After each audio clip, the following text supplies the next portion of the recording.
అందరికీ వందనాలు. మహోన్నతుడు మహాగణుడు సర్వోన్నతుడు అయిన యేసుక్రీస్తు ప్రభుల వారి శ్రేష్టమైన నామమున మీ అందరికీ శుభములు. పిల్లరా, నన్ను ప్రేమించి నా జీవితానికి ఇచ్చిన మీ యొక్క శ్రేష్టమైన దినమును బట్టి దేవునికి మహిమ చెల్లిస్తా ఉన్నాను. అలాగే మరి కొద్ది నిమిషాలు దేవుని యొక్క లేఖనాన్ని ధ్యానం చేసుకుందాం. ఉదయకాలంలో లేచి ప్రభువా నాతో మాట్లాడు అనుకుంటూ నేను ధ్యానం చేసినటువంటి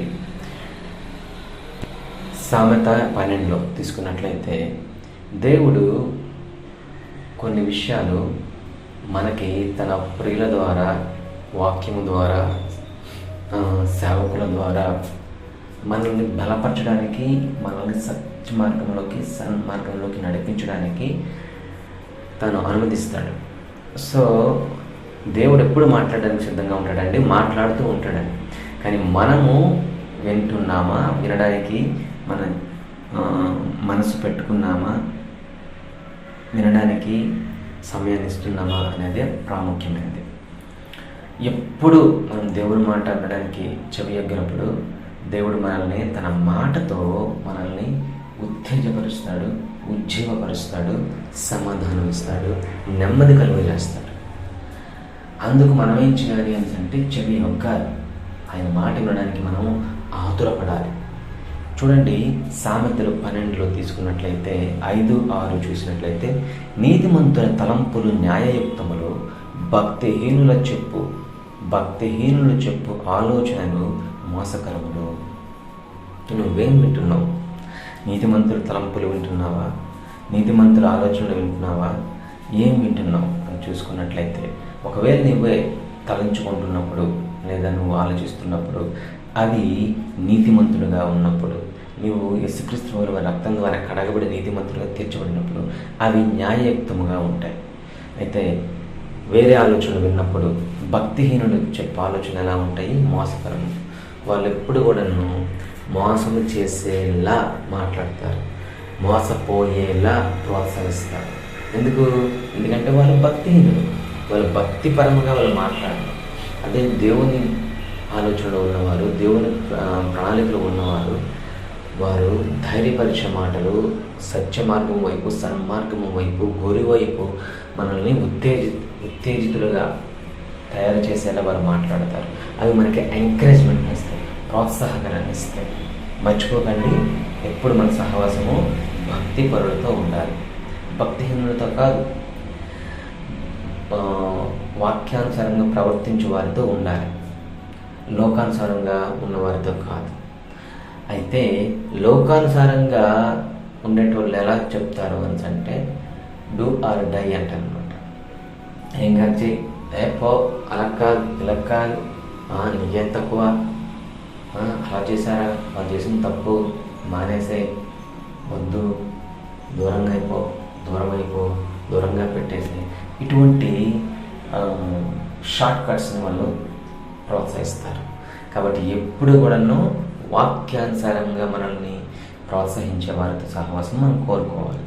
అంతేకాకుండా భక్తిహీనుల మాటలు నరహత్య చేయ పొంచువారి వంటివి, యథార్థవంతుల నోరు వారిని విడిపించును.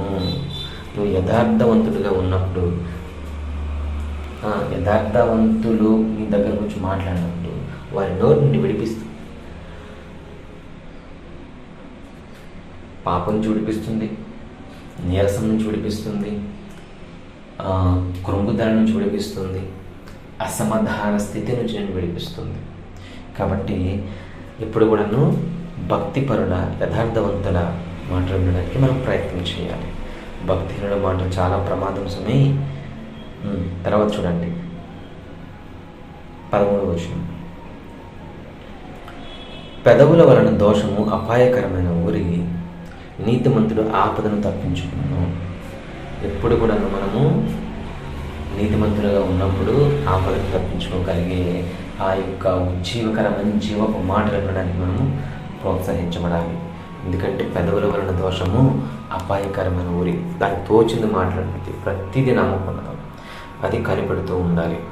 అంతేకాకుండా ఒకడు తన నోటి ఫలము చేత తృప్తిగా మేలు పొందును, ఎవని క్రియల ఫలం వానికి వచ్చాను. ఒకడు తన నోటి ఫలం చేత తృప్తిగా మేలు పొందును.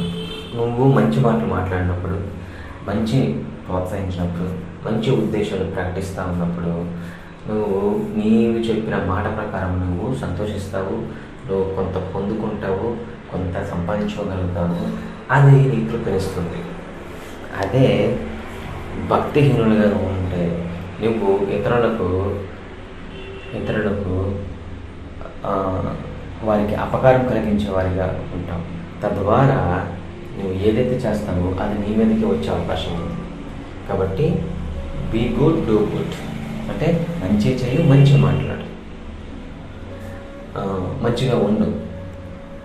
బీ గుడ్ అంటే మంచిగా ఉండు, డూ గుడ్ అంటే మంచిది చేయి. అప్పుడు you can grab some good things అన్నమాట. అంటే నువ్వు మంచిని పొందుకోగలుగుతావు. కాబట్టి ప్రియ సహోదరులారా, మన నోటి ఫలం అనేది చాలా చాలా ఇంపార్టెంట్. జాగ్రత్తగా దాన్ని పొందుకోండి. మనం పాజిటివ్గానే మాట్లాడాలి, పాజిటివ్గానే ప్రకటించాలి, పాజిటివ్గానే ప్రోత్సహించాలి, పాజిటివ్గానే ముందుకు కొనసాగింపు చేయడం. అది క్రీస్తు ఆలోచన చొప్పున ఉంటాయి, వాక్యానుసారమైనది ఉంటాయి. చివరిగా 25వ వచనంలో ఒక మాట ఉంటుంది చూడండి. ఒకరి హృదయంలోని విచారము దాన్ని కృంగజేయను, హృదయాన్ని కృంగజేయను. అయితే దయగల మాట దాన్ని సంతోషపెట్టను.